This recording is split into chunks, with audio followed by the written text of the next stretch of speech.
Vamos ler juntos, irmãos, em Mateus, capítulo 22, versículo 29.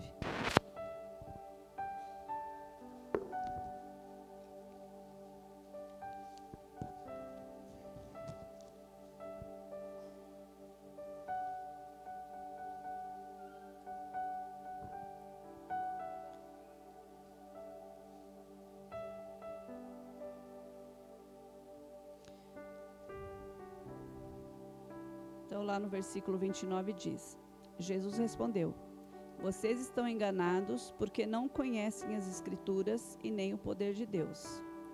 A gente falar em conhecer as Escrituras, a gente pensa muito em escola dominical, né? EBD. E hoje é o dia da EBD, hoje é o dia da escola dominical. Então, hoje eu queria falar com os irmãos um pouquinho sobre isso, sobre a escola, a história da escola bíblica e a importância dela, né, nas nossas vidas, quando começou e tudo mais. Então, eu vou ler aqui para os irmãos um pouquinho sobre isso.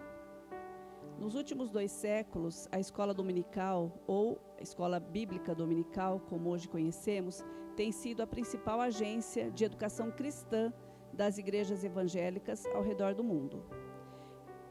Até o final do século XVIII, as igrejas protestantes europeias e norte-americanas dependiam dos seguintes recursos para a educação cristã de seus fiéis. Primeiro, o lar. A principal fonte de orientação religiosa para as crianças era a atuação dos próprios pais e as devoções domésticas. Letra B, o segundo, a literatura. Além da Bíblia, livros como O Peregrino, de John Bunyan, e catecismo como de Heidelberg e o Breve Catecismo de Westminster também era uma importante fonte de instrução religiosa. Também o culto, que era a liturgia e em especial as pregações, que eram muito valiosas, que elementos de educação na fé. Os puritanos ingleses deram importantes contribuições nessa área, com seus sermões profundamente bíblicos, doutrinários e práticos. E no século XVIII ocorreu um importante movimento religioso na Inglaterra, que ficou conhecido como Avivamento Evangélico. Seus principais líderes foram John Wesley, Charles Wesley, George Whitefield e John Newton, entre outros.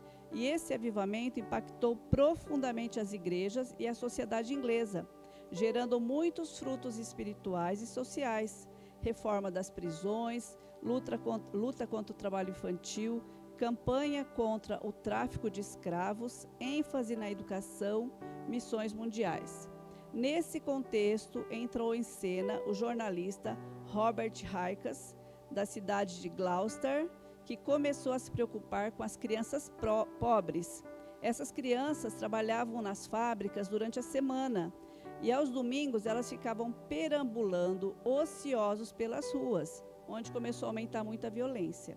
E aí, em 1780, ele criou uma escola para alfabetizar e evangelizar essas crianças. A escola funcionava nos domingos das 10 às 17 e incluía aulas de leitura e redação, estudo da Bíblia e períodos devocionais. A ideia teve grande aceitação e em 1786 essas escolas já reuniam cerca de 200 mil crianças na Inglaterra. E no início os professores eram pagos, depois passaram a ser voluntários. Em poucos anos o movimento se difundiu para outros países, inclusive os Estados Unidos. Em 1803 foi criada a União das Escolas Dominicais. As igrejas perceberam o valor desse método e passaram a utilizá-lo para a educação religiosa de seus fiéis. Com o passar do tempo, surgiram grandes associações que promoviam conferências, preparavam materiais didáticos e treinavam professores.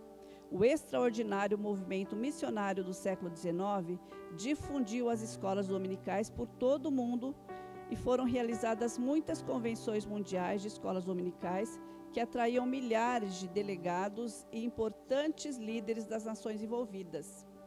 E no Brasil?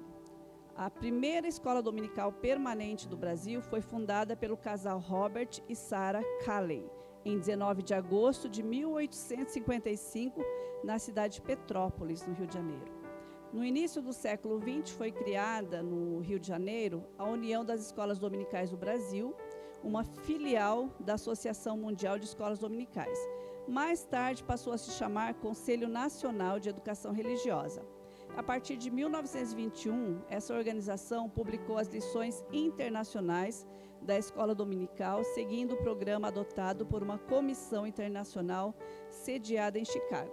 Uma data muito valorizada pelas igrejas no começo do século XX era o chamado Dia do Rumo à Escola Dominical.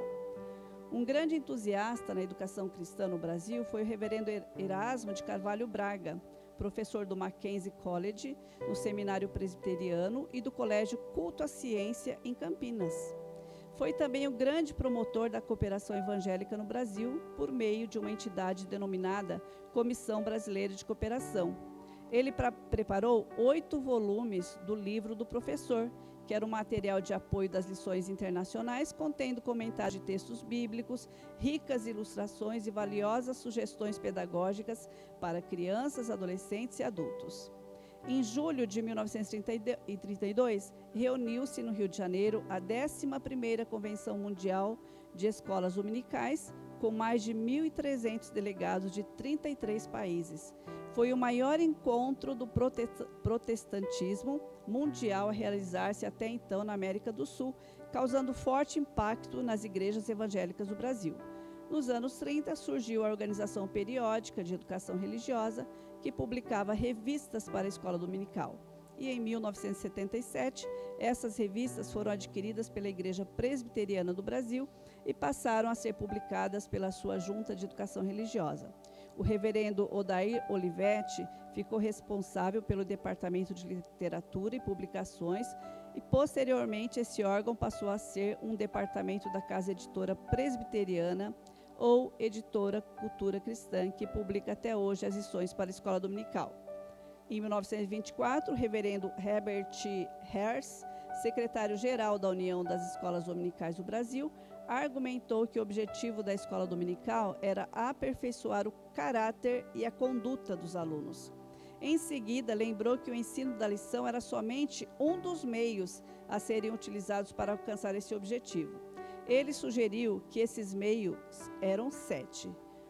Primeiro, o contato pessoal do professor ou dirigente da escola com o aluno. Segundo, a atmosfera espiritual que devia permear as atividades. 3, a boa amizade do aluno com seus colegas. Em quarto, o ensino das lições bíblicas. 5, o interesse da escola pelo lar e pela vida particular do aluno. 6, programas especiais a serem desenvolvidos fora do horário da escola. O 7, aparelhamento adequado para a escola funcionar de modo eficiente. São muitos os benefícios que a educação cristã veiculada pela escola dominical pode trazer à igreja: evangelização, plantação de igreja, cultura bíblica e teológica, edificação da fé, oportunidade de serviço cristão, entre outros, né? E o nome histórico sempre foi escola dominical, apenas isso. O acréscimo do adjetivo bíblica só ocorreu mais recentemente em outras denominações e então foi adotado por algumas igrejas presbiterianas. É uma história muito interessante da gente ler. É claro que eu lendo aqui o texto para vocês não vão ficar guardando tudo isso, né, gente?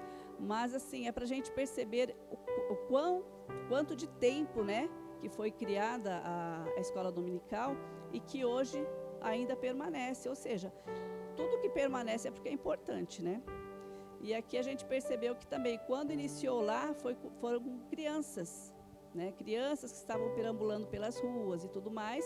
Alguém teve a ideia de juntar e nesse ajuntamento dar não só, né, a escola bíblica, né, falar sobre a Bíblia, mas também, né, dar algum conhecimento para essas crianças.